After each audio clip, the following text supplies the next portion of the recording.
Choose Your Main Season 3 Edition. What's up guys, Petko here.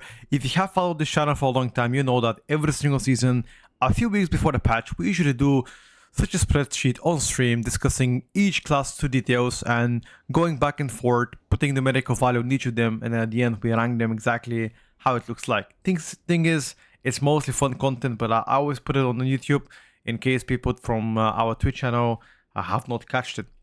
So whatever you're seeing right now, take it with a massive pinch of salt, because obviously it's super subjective. It's mostly done as a side project of mine that I do it for a long time, and I choose it for me to use it for my ults. You know, later on, once we get close to the season, I will be updating it more and more, obviously. And based on this, I'm going to choose my ult. Okay, so here we have the data only for Mythic Plus. Once again, if you scroll to the right side, you're going to see this is considering only Mythic Plus builds, so this is not raid builds. And this is what we have right now, numerical value for each and every spec. As you can see, single target damage, AoE, prior target damage. For the people that don't know what it is, priority target damage is the damage you do on a single target while doing AoE as well. So let's say if fighting 6 targets, one of them, let's say, is boss. How much damage can I do on that boss while doing AoE, right? So that's prior target damage. We have survivability, how fun is it expected to play, and utility.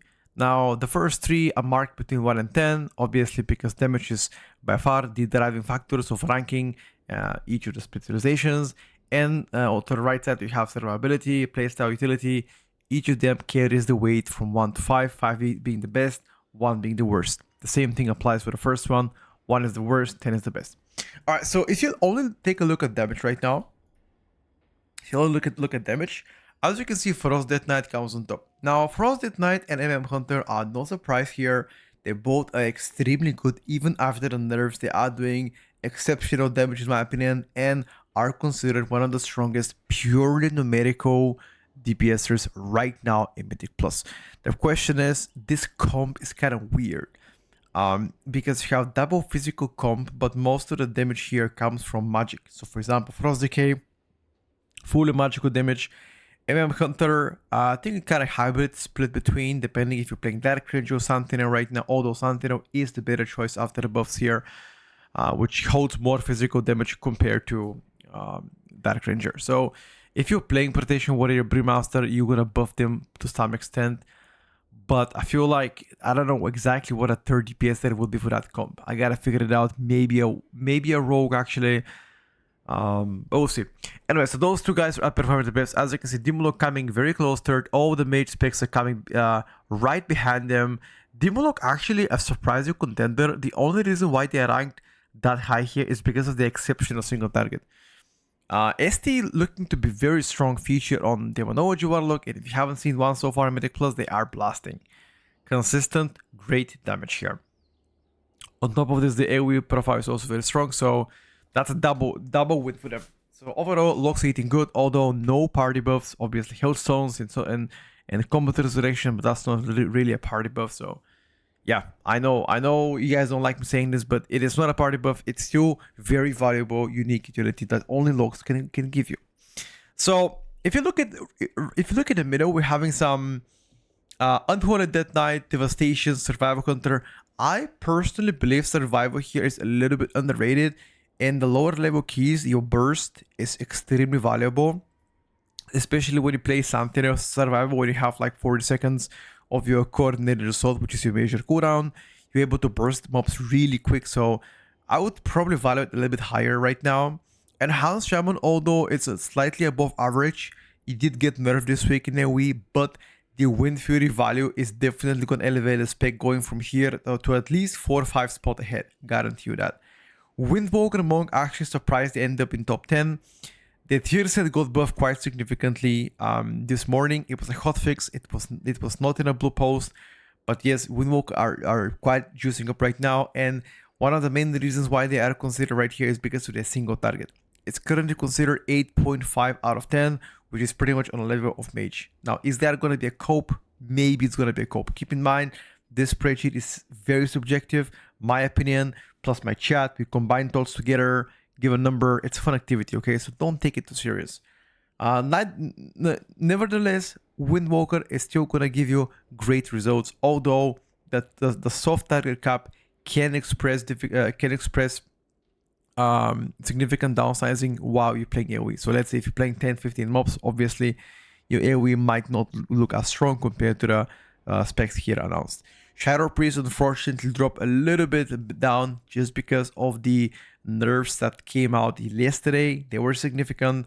I believe around 11% single target and 15% in AoE, which is a significant nerf for Shadow Priest. So they dropped their spot, I think from like number 3 to all the way to number 7 or 8. Noticeable. Outlaw climbed a few spots up, which is a good thing. Balance rate, as you can see, previously one of the best DPS in Season 2. Right now is in the bottom 6, which is not impressive. Elemental Shaman, unfortunately, I love the spec that their single target is definitely an issue, and their consistent AoE damage is a lackluster, meaning if you don't have major cooldowns, if you don't get any tier set procs or DRE procs, your AoE damage is literally below tank damage. And I showed it guys today on stream several times. Without cooldowns, Ellie pretty much does tank damage, no cap. Speaking about the elephant in the room, or quote unquote the wild card so far, I do believe augmentation hasn't seen a singular change so far in PTR ever since, like, I think 23rd of June is when PTR came out. So ever since then, nothing for the spec. I believe they are afraid to buff the augmentation just because of the community backlash, but I could definitely be wrong here. So Fury Warrior got some buffs, obviously single target wise and AoE as well. It got better. The problem with Fury Warrior is you are a target cap spec. So hard 5 target cap is definitely bad for you. And in my opinion, there's very few things that you can do to get better. One of them is make it, instead of 5 to be 8 target cap, or at least make it 5 soft target cap, which again would make you AoE better. But they're very determined at making Fury Warrior the staple of target cap. Unknown reasons why, but yeah. So utility wise, there's a few classes that got 5 out of 5. Shamans got 5 out of 5 utility. Druids got 5 out of 5 utility. And I believe also mages. The rest of the classes did get lower. Not because you are significantly worse, but just because we value the buffs so much higher. For example, Wind Fury buff Shaman is extremely good. Mark of the Wild, for example, very good. Mages have a ton of utility. Obviously, Arcane Intellect, you get Mass Barrier. That's just like one of them that you can do. There's a lot of things mages can do for you. So overall, mage utility is considered one of the best so far, which is a big W. Is there anything else to discuss here? Yes, there is one more small thing. Azaro got climbed a few spots, although the rating might not look as good. On a high mythic plus, Azaro goes to at least top 10 in the world, specifically because of their prior target damage, exceptionally good. And even if your pure ST suck, you would be able to pull mobs on top of the boss, which would definitely help your mass funnel towards the single target and improve your single target simultaneously, which in my opinion is a solution to their low single target. So don't worry about it. If you're a rogue main yourself, I believe there is a lot of things you can do better than that. So thumbs up. Anyway, so that's everything for now. I'm gonna show you the overall score real quick. This is overall score if you consider every single detail right now that we discussed. As you can see, the top rankings change a little bit just because we don't value MM utility as high, or in general hunter utility is not valued as high. I'm surprised to see Windwalker Monk climbing few spots, but that's just because of their utility and playstyle, I would assume. BM Hunter goes down because of the lack of prior damage, which is not as strong compared to other classes.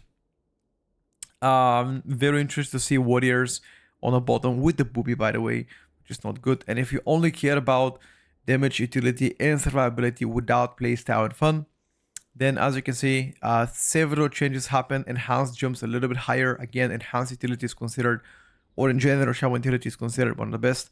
Unholy Death Knight, few spots down, unfortunately.